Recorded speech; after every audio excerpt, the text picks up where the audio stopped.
Matthew chapter 12, 33 to 37. Let us read this alternately. Either make the tree good and its fruit good, or else make the tree bad and its fruit bad. For a tree is known by its fruit. 34.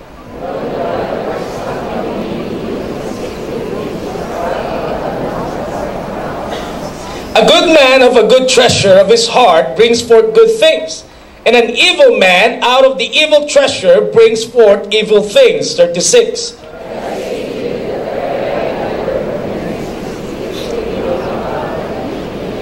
For by your words you will be justified, and by your words you will be condemned. Pinagpala na ng Panginoon pagkabasa ng kanyang salita. You may now take your seats, please.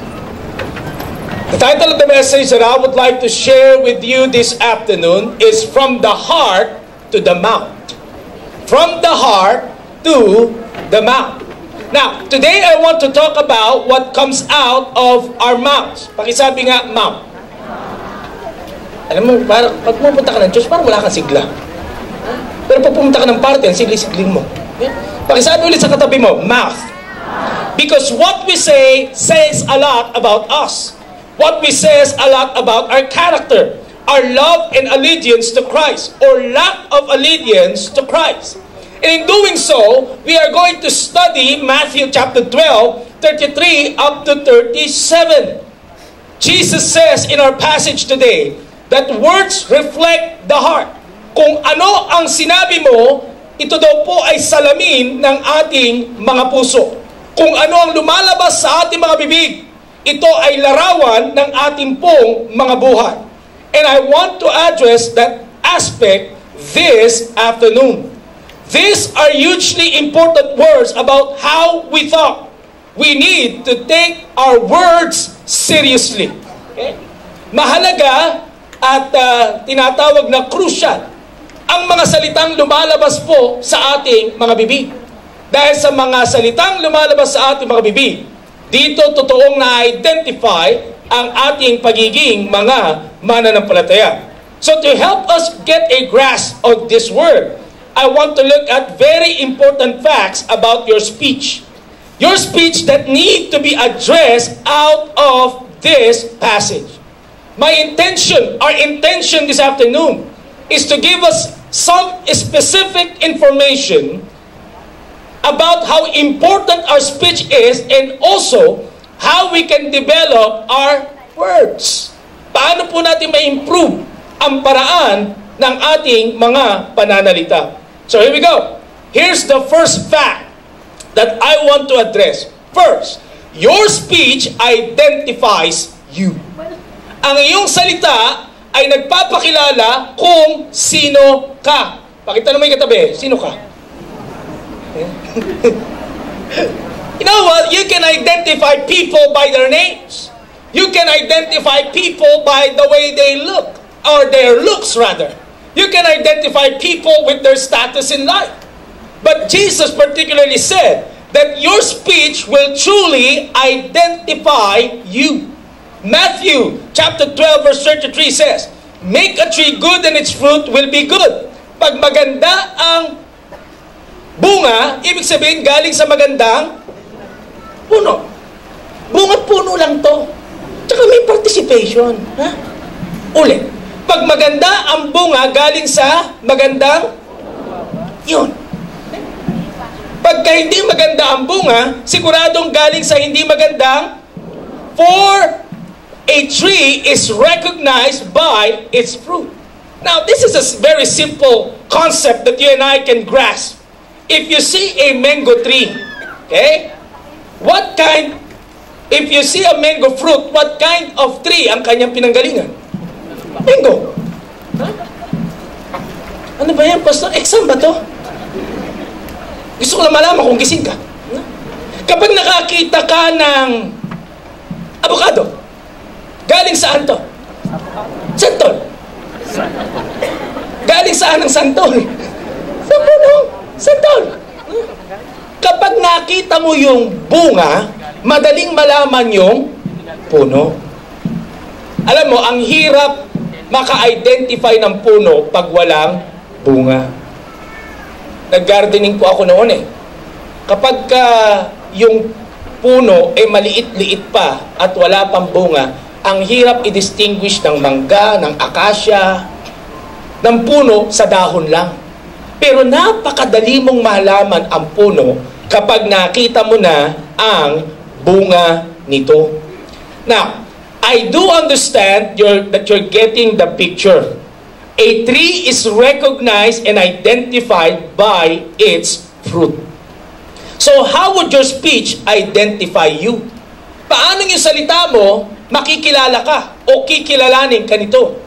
Now let me ask you, yung speech mo ba would identify you as an encourager?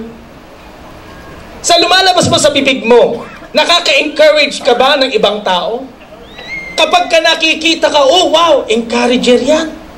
Lahat na lang ng lumalabas sa bibig niya, nagbibigay kalakasan sa akin. Are you being identified like that? Would your words be identifying you as someone who is in love with Jesus and in love with people? Ano yung lumalabas sa iyong bibig na nagpapakilala sa napakaraming tao na ikaw nga ay in love sa ating Panginoon? Or will people identify you as someone who knows the Word of God? Sa paanong paraan ka nakikilala? Positibo ba ang pagkakilala sa iyo dahil sa iyong mga salita? Or negatibo ang pagkakilala sa iyo dahil sa iyong salita? Paano nangyayari yan? Ikaw ba'y kilala sa pagiging chismosa? Chismoso? Wala ka na ibang pinag-usapan o wala na lang ibang lumabas sa bibig mo kundi puro buhay ng may buhay. Would you be identified as a whiner or complainer? Pag may nakakita siya, ayan na yung reklamador. Bakit? Kasi walang ibang lumabas sa bibig kundi puro reklamo. You and I are being identified with our words. Are you being identified as someone who is creating division? Alam mo yung division? Yung alam mo, sabi ni Sister so and so, ganito ka daw. Tapos pupunta sa kabila, alam mo, sabi din niya, ganun ka daw. Are you being identified as such? Mga kapatid, whether you like it or not, ang label natin, ang pagkakilala sa atin, or whether you realize it or not, people hear what you say and they identify you by it. Kung ano ang lumalabas sa bibig, yun ang pagkakilala sa iyo. Diba kaya nga meron tayong mga kakilala na kapag maragsa ang boses, anong tawag natin sa kanila? Tayo mga Pilipino, mga bugnutin. Hey, yan na. Ang lakas-lakasagi ng boses niya, laging bugnutin. Ang kanyang palayaw, bugno. O kaya bugoy.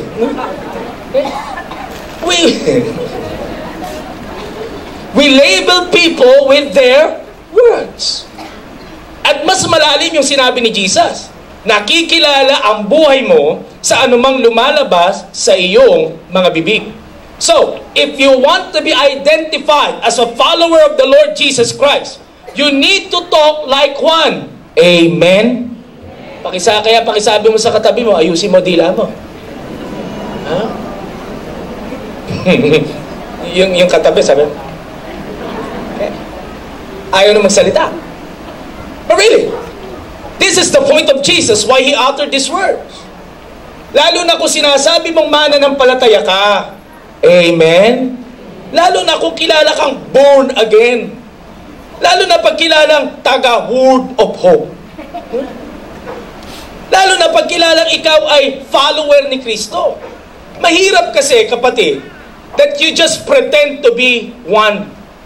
Ang hirap pag-pretend, ha? Pagdating mo sa office, ang bait-baitan ka. Pero pag bumuka na yung bibig mo, ha? Katisod naman to. Baka kahit na hindi mananampalataya, matisod, di na makabangon eh. Bakit? Sa paraan ng ating mga pananalita. If you want to know how to do that, simply read to the book of Proverbs. Anong sinasabi ng book of Proverbs? Ang mainam na pananalita ay gamot sa kaluluwa.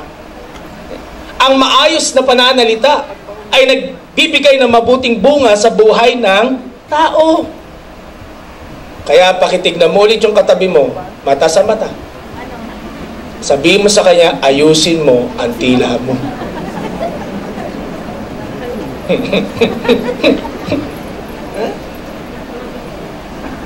Makinig ka.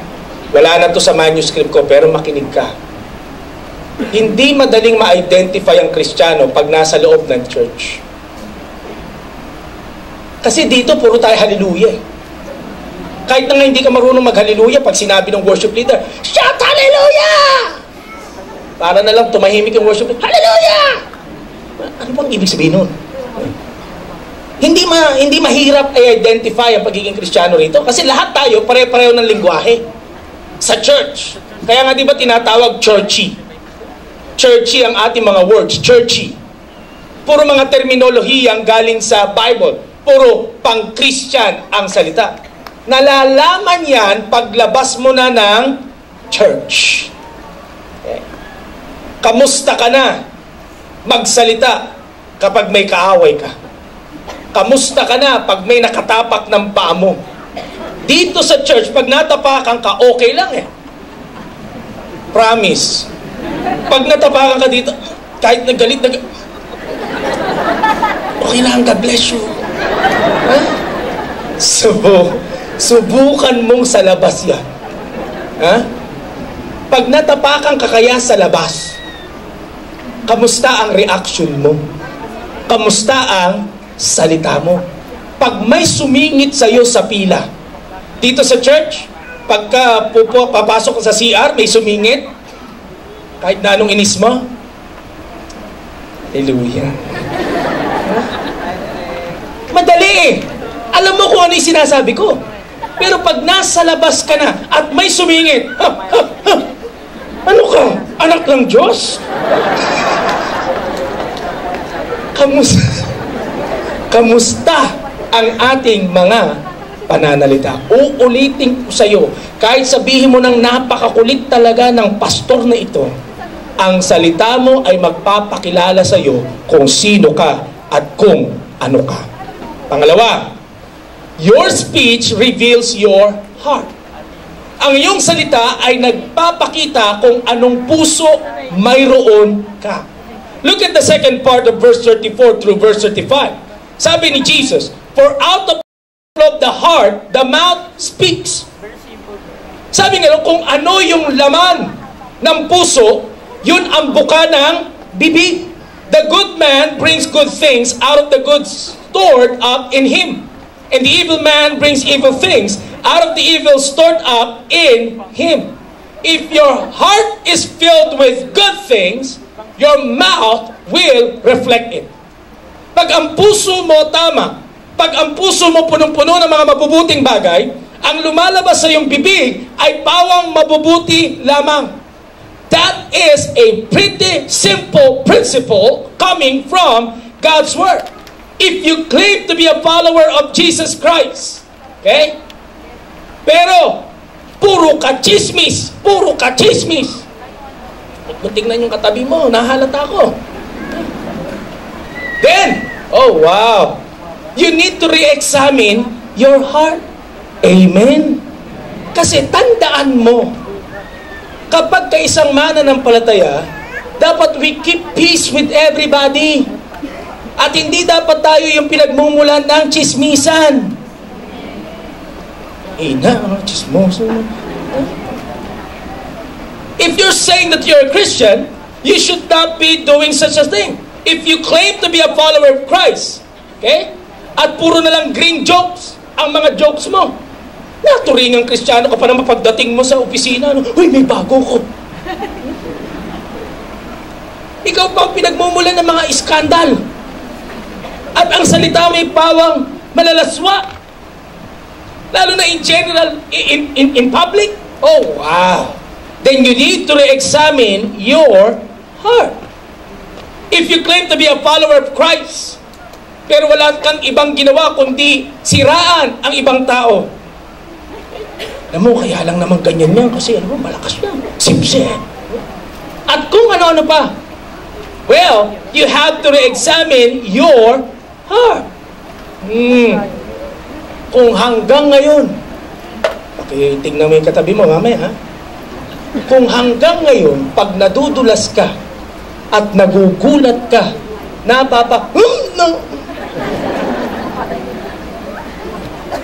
you better re-examine your heart. Why?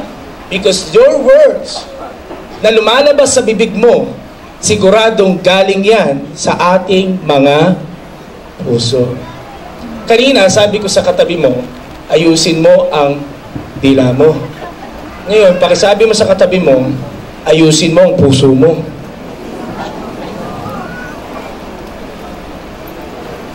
Tinatamaan ka ba? Alam mo yung mga salitang foul. Alam mo yung mga salitang dapat sinasabi at mga salitang hindi dapat sinasabi. Pansin mo kapag ang puso mo punong-puno ng galit, ano lumalabas sa bibig mo? Puro galit. Your speech reveals your heart. Okay? Now, ako wag mo akong pinagsasasabihan na, Pastor, talagang ganito ako Talagang ganito ako. Hindi na ako magbabago. No? You just have to love me for what I am. For simply being me. Kakalukuhan. You don't have, you cannot really say that to me in defense. Bakit? Kasi kung ikaw sinasabi mong mamanampalataya ka ni Kristo, dapat patuloy mong binubuksan sa Panginoon, baguhin mo dila ko. Alam mo, nakaka-relate ako dito kasi ang pinanggalingan kong background ng buhay, sanay kaming magmura. Alam mo yung nagmumurahan kayo pero masaya kayo.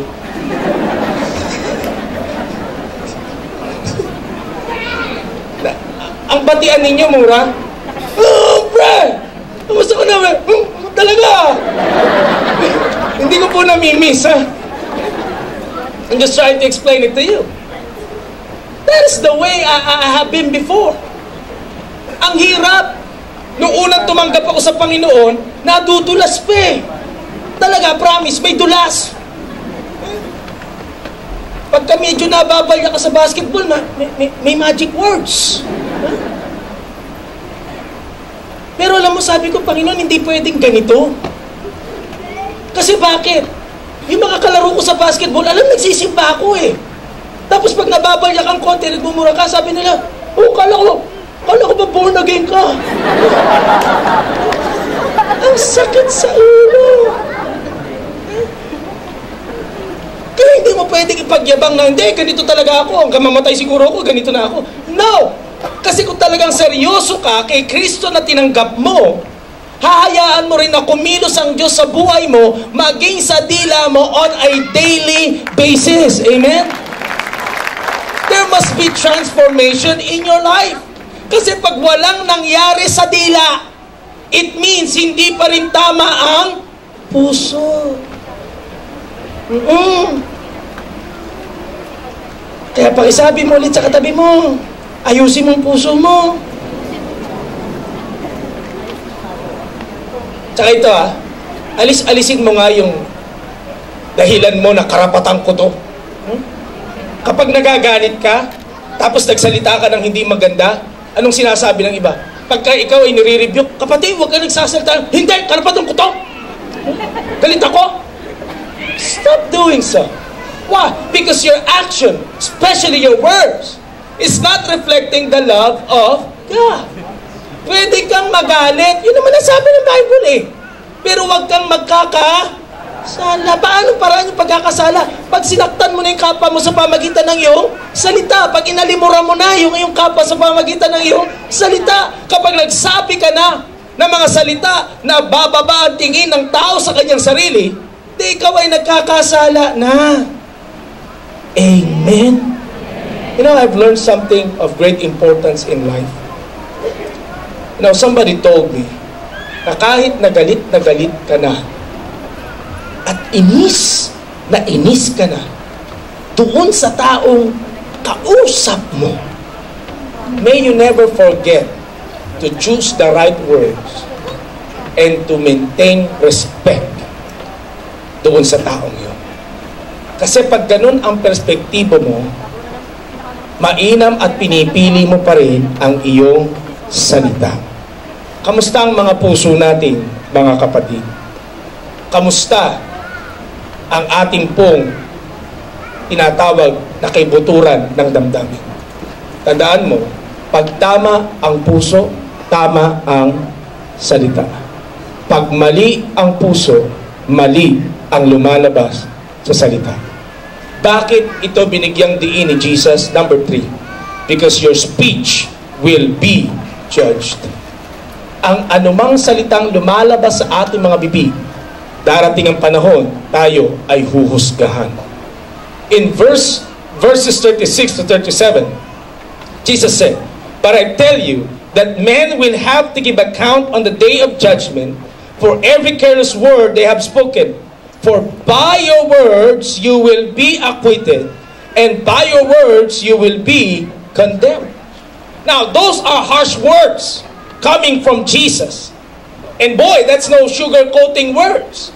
Plainly, sinabi ni Jesus, anuman ang iyong sinabi, ito ay gagamitin sa iyo upang ikaw ay i-acquit o upang ikaw ay ikondina. Natatandaan mo ba yung Miranda law? Pag merong inaaresto, any words that you will say will be used against you. That's the thing, that's the principle that Jesus was talking about. Ang anumang salita natin, one day, pakisabi sa katabi, one day, as we face the great judge, even our words will be judged. We are going to be judged by every words we utter.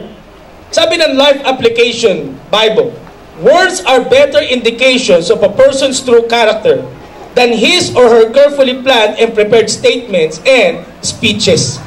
Pag tayo po'y gagawa ng speeches, pag tayo gagawa ng mga tinatawag na statements, pag planado yan, ang sarap sulatan o isulat yung mga words. Ngunit, nakikilala tayo sa panahong pang-araw-araw na communication. Pakita, kamusta may katabi mo? Kamusta ang pananalita mo? Tanungin mo. Siguro nag-away kayo, kaya ayaw mong tingnan. Kamusta ang mga pananalita ng bawat isa sa atin? Let's take me, for example. My job is to preach to you. And you would expect that what I say up here would be God-honoring and beneficial to others. But listen, what I say out there is much better indicator of the condition of my heart.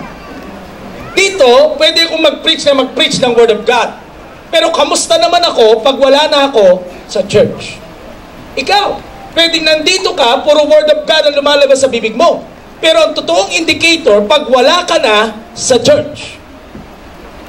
Maayos pa rin ba ang ating mga puso't dila kapag wala na tayo sa iglesia o sa tahanan ng Panginoon? Are they seeing something different in us as we speak? O wala silang ibang nakikitang pagkakaiba kapag tayo ay nagsasalita? If your speech is filled with the stuff we already talk about, yung gossip, backbiting, lying, or whatever, then it says that your heart is not right with God. I want you to be careful. Pakisabi sa katabi, be careful. Why? The context of the passage is that every word we utter will be judged at the coming judgment of God. What I think Jesus is saying here, brothers and sisters, is that your words not only reveal your character, they also reveal your salvation. Kaya maraming mga Kristiyano, questionable ang pagiging Kristiyano. Bakit?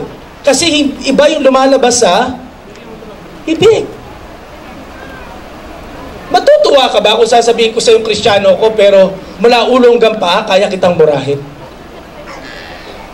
Maniniwala ka bang mananampalataya ko? Kung wala ko ibang sasabihin sa'yo, kundi kwento ng buhay ng may buhay. Our salvation is being questioned if it will not match our profession. Kung sinasabi mong mananampalataya ka, pero ang salita mo hindi tumutugma, nagiging questionable ang iyong kaligtasan. So, you better be intentional. I better be intentional. We must be intentional on how we speak words. Amen. We have to be very careful. Ang mundong ito, mga kapatid, tandaan niyo ito. Lagi ko sinasabi ito sa church natin. Ang mga tao, whether you like it or not, pag alam nilang Kristiyano ka, public figure ka. Bantayan nila buhay mo. Naka-experience ka na ba niyan sa opisina? Nung sinabi mong Kristiyano ka, yung mga ka-opisina mo, lagi kang binabantayan. Pag may lalabas sa Christian ba yan? Lahat na lang na ginagawa mo, pinabantayan. Sa pamilya na lang. Huwag ka nang lumayo. Pag sa pamilya mo, alam na Kristiyano ka at ikaw lang ang mananampalataya, binabantayan ng buong bahay nyo ang kilos mo. Promise.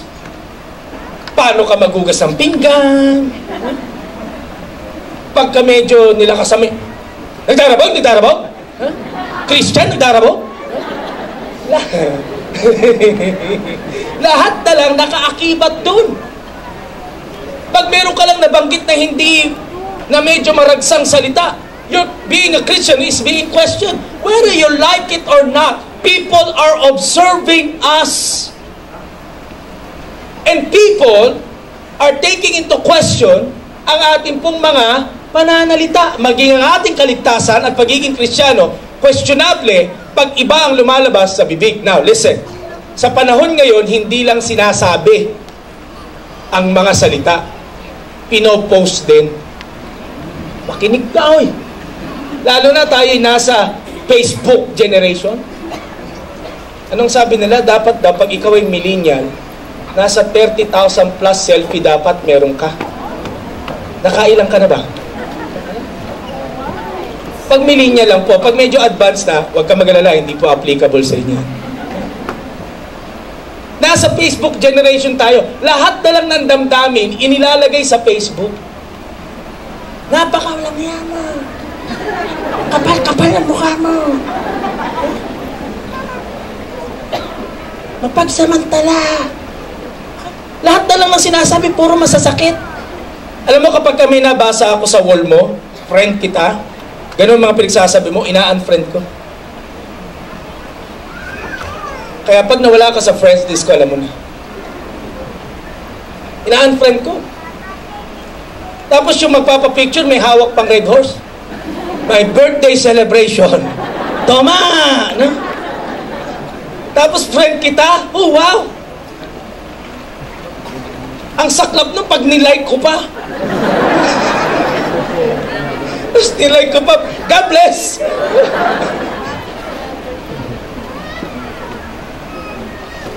Ngayon pati sa Twitter at sa kung ano-ano pa, pwede na yung maglagay ka ng words. Written words. Hanggang doon, kapatid, makinig ka. Hanggang doon, bantayan natin ang ating mga salita. Ito general rule. Kung wala ka rin lang magandang sasabihin, wag nang pakisabi sa katabi, may panahon para manahimik.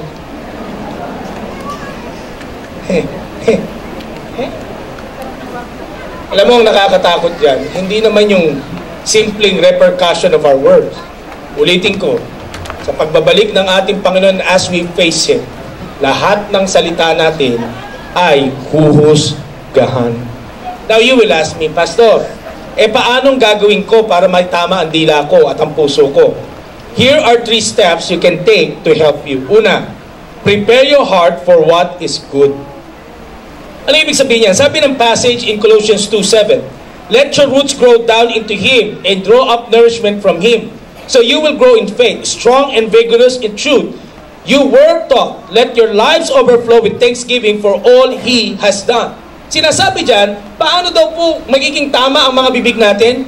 Itanim mo ang puso mo sa kung ano ang tama. And the Word of God is the proper soil na pwedeng pagtaniman ng mga puso natin sa mga bagay na mabuti. Anong sabi ng Ephesians 4:31-32? Get rid of all bitterness, rage, and anger, brawling and slander, along with every form of malice. Be kind and compassionate to one another, forgiving each other just as Christ God forgave you. Always remember that speech issue is a heart issue. Punuin ang puso ng salita ng Diyos. Alisin ang anumang bitterness. Pakisabi sa katabi, huwag bitter. Kasi pag bitter ka, lumalabas yan sa bibig. Pag ang puso mo, puro na lang inggit, lalabas sa bibig mo, puro na lang inggit. Pag ang puso mo, punong-puno ng reklamo, ang lalabas sa bibig mo, puro reklamo. Bakit ganito naman tong cellphone ko? iPhone 7 lang. Buti pa yung iba. Ano ba naman to? Bakit ganito lang sasakyan ko? Pag puro gano'n na lumalabas sa bibig, ibig sabihin yun ang laman ng puso. At ang solusyon dyan, baguhin ang puso sa pamagitan ng salita ng Diyos. Now, pakitanong mo nga yung katabi mo, nagbabasa ka pa ba ng Bible? Alam nyo, tayo sa panahon natin ngayon kung ano-anong mga pinagbabasa natin. Lalo na pagka nabasa mo, controversial sa Facebook, sa internet, basa ng basa, tinatsaga ang haba. Pag yung problema ng love life ni Jadim, seryosong binaba. Pag yung mga Koreano,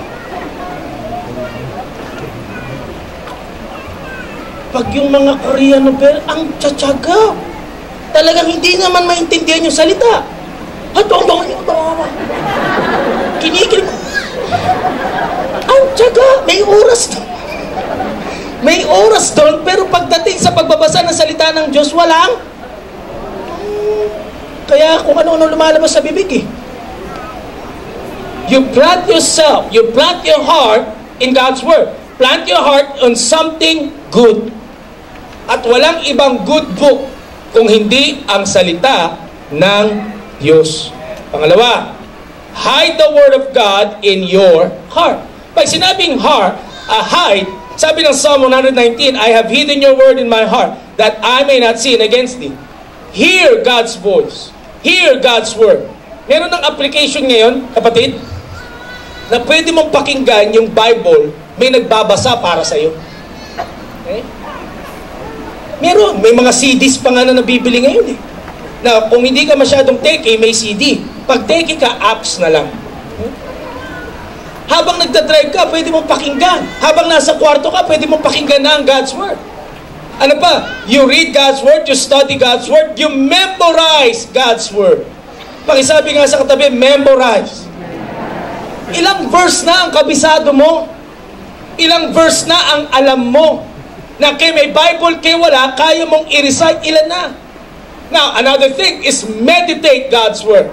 Hindi lang siya basta binasa, hindi lang siya basta napakinggan, kundi inuulit-ulit mo sa isipan mo. Because as you begin to review it over and over again, sa isipan mo, tsaka siya nagre-rema. Pag sinabing rema, tsaka siya nangungusap sa iyong puso. And then, how can you hide God's Word in your heart? Apply it. Pakisabi sa katabi, apply it. Don't just read, don't just study, don't just hear, don't just memorize and meditate. You apply it. Lastly, I need to go. Train your mouth. I-train mo ang bibig mo. Ephesians 4 verse 29 says, do not let any unwholesome talk come out of your mouth, but only what is helpful for building others up according to their needs, that it may benefit those who listen. What does this have to do with storing up things in your heart?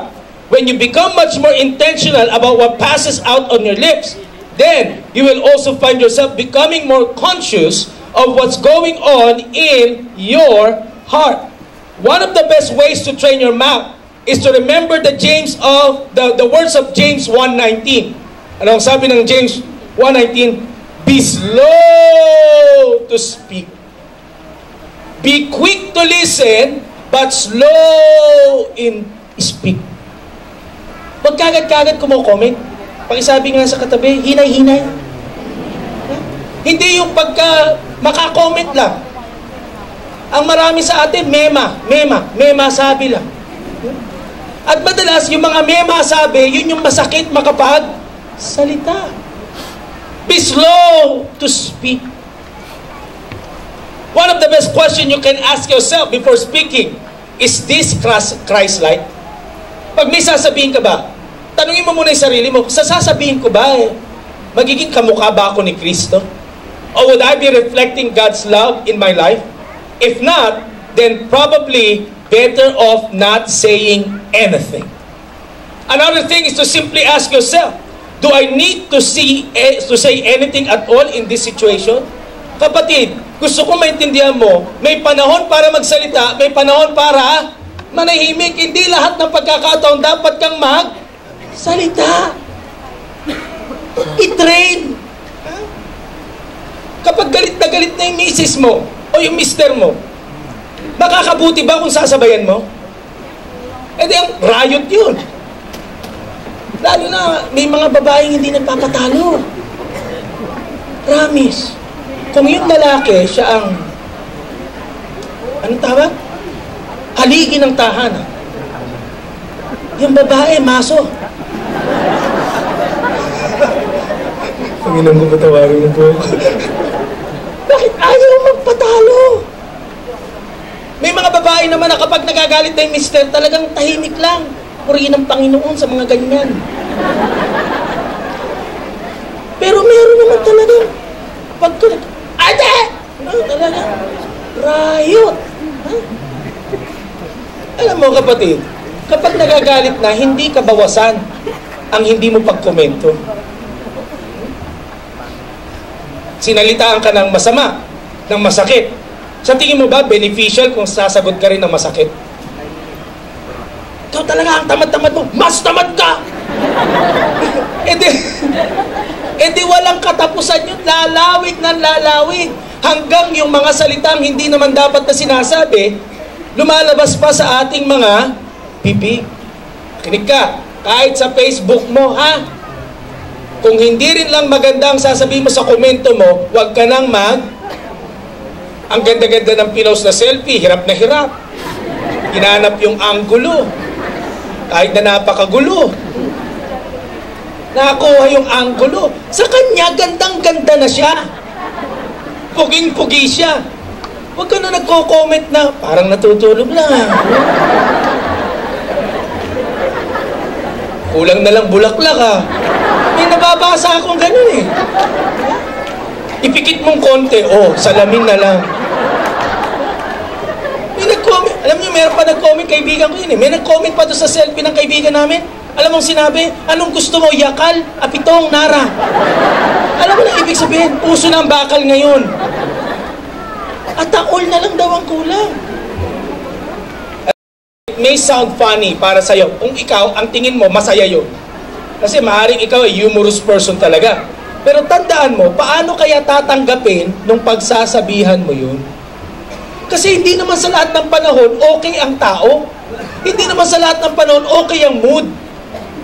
Pag nakita mo yung kaibigan mo, punong-puno ng kolorete, nakasalubong mo, parang sinampal lang Tantanan mo. Kasi baka para sa kanya talagang, diba, in-important ko to. Tapos pagdating sa'yo, sa mga lalaki pang narito, sa mga asawang lalaki, pag nagluto ang misis mo, pinaglutuan ka talagang nag-effort, no? Lalo na kung alam mong hindi naman marunong magluto, pero nagpilit na magluto. Pag tinikman mo, wag kang magsasalita ng masama. Kung gusto mong manatiling masaya ang buhay mo, ha? Pagka alam mong hindi masarap, I love you. Then, pumili ka ng panahon kung kailan mo siya pwedeng kausapin. Alam mo, darling, mas masarap sana kung ganito ha? Pakisabi nga sa katabi, huwag comment ng comment. Be slow to speak. Kung wala rin lang mabuting sasabihin, huwag nang magsalita. At kung puro kalokohan ang alam mong sabihin, hindi mo seryoso na. Nasa Bible study kayo. Wala na ibang lumabas sa bibig mo kundi laging pambasag. Alam mo yung mga pambasag, panghugot. Wag na lang pong magsalita. I-train ang bibig. I-train ang dila. Ang hirap. Alam nyo, ang hirap. Sa totoo lang. Hindi ko po sasabihin sa inyo na bukas pagkagising mo okay ng dila mo. It's difficult. Coming from a man na galing sa ganong klase ng kultura, ang hirap. Pag nakikita mo yung mga barkada mo, kasi di ba, sabi ko nga sa inyo, murahan ng batian namin, yung good morning namin, mura. Pag nakikita mo, murahin ka nun. Doon! Talaga! Minsan parang, then, pero then you have to control yourself. Pre! Nabago na, pre! Huwag ka nagmumura, pre! You have to train yourself. Ang hirap. Kilala ako ng mga barkada ko na numero unong wala ako ibang sinabi kundi puro kalokohan. But you have to really stand on what you had professed. Sa umpisa, mahirap talaga. Pero kung talagang ang pagnanasa mo, makinig ka. Pero kung talagang ang pagnanasa mo, makita si Kristo sa buhay mo, gagawin mo ang lahat para mag-reflect siya sa iyong buhay. Amen? And it means training your mouth. Training your speech. Mga kapatid, the good news is this. In conclusion of this message, sumablay man tayong maraming beses sa mga salita natin, God will still forgive you. May kapatawaran sa ating Panginoon at kaya pa rin tayong itama ng ating Diyos. Ganito ang pwede mong gawin. Lord, ibinibigay ko sa iyo ang puso ko. I-train mo ang bibig ko, ang dila ko. Tulungan mo ako. Because humanly speaking, it is impossible. Kung lumaki ka sa ganong kultura, it is impossible to be changed. But listen, walang bagay na hindi kayang gawin ng Panginoon. Isuko mo lamang ang iyong buhay sa Kanya. From your heart to the mouth, ikaw ay makikilalang mananampalataya nga ni Kristo. Let us bow our heads and let us pray. Our gracious God and Heavenly Father, this afternoon, we would like to thank you for giving us this opportunity na kami po ay nakatunghay sa iyong salita. Sa hapon na ito, Panginoon, paalalahanan mo kaming patuloy kung ano ang halaga ng aming mga salita sa aming pong mga buhay. Habang ang lahat ng uli na kayo ko ba, matay nakapikit. Sa hapon na ito, kung sinasabi mo, Pastor, kailangan ko po si Jesus sa buhay ko. Nais ko magkaroon ng pagbabago sa aking buhay, sa aking pananalita. Gusto kong tanggapin si Jesus bilang aking Panginoon, sariling tagapagligtas. Makaranas ng kanyang kapatawaran sa aking buhay. Kung yan ang iyong panalangin, kapatid, habang lahat ng uli na kayo ko ba matay nakapikit, paktas mo lamang yung kamay. Sasamahan kita manalangin. Salamat po sa kamay na yan. Meron pa po ba? Naitataas niya ang kanyang kamay, sasabihin niya, Pastor, I need Jesus. Gusto kong ibigay ang buhay ko kay Jesus. Tanggapin siya bilang aking Panginoon, sariling tagapagligtas. Raise your hand and I would like to pray for you and pray with you. Salamat po sa kamay na yan. Even if you're at Cinema 6 and you would like to give your heart and your life to Jesus, today is that wonderful day. At kung ikaw yan, I would like you to raise your hand and I would like to pray with you and pray for you. Hallelujah. Let's all stand together. Kapatid, kung ikaw ang taong nagtaas ng iyong kamay and you are really serious, tapat sa puso mo, na sinasabi mo, Pastor, hindi ako aalis sa lugar na to hanggang di ko nabibigay ang buhay ko kay Jesus. Hinilingan ko na lumabas ka sa upuan mo, pumunta ka dito sa harapan. Sabay tayong manalangin. Sabay nating isuko ang ating puso, ang ating buhay sa ating Panginoon. Today is your day. Hindi aksidente na napunta ka rito. Kalooban ng Diyos ang oras at ang araw na ito upang maranasan mo ang kanyang pag-ibig sa iyong buhay. Kung ikaw yan, come. Give your heart. Give your life to Jesus. You are more than welcome today to give it all unto Him. Hallelujah. Meron pa po ba? Kahit na hindi mo tinasang yung kamay, pero nararamdaman mo na sa hapon na ito, parang may kumakatok sa puso mo. Alam mo kapatid, yan ay panawagan ng Diyos sa iyo. Tinatawag ka niya na lumapit sa Kanya. And if that is you, come. Come. Offer your heart only to Jesus. We give you praise, Lord. We give you praise. Thank you, Lord. Thank you, Lord. Sa mga kapatid po natin na lumapit dito sa harapan, nais ko pong kayo sumunod sa maiksing panalangin na ito.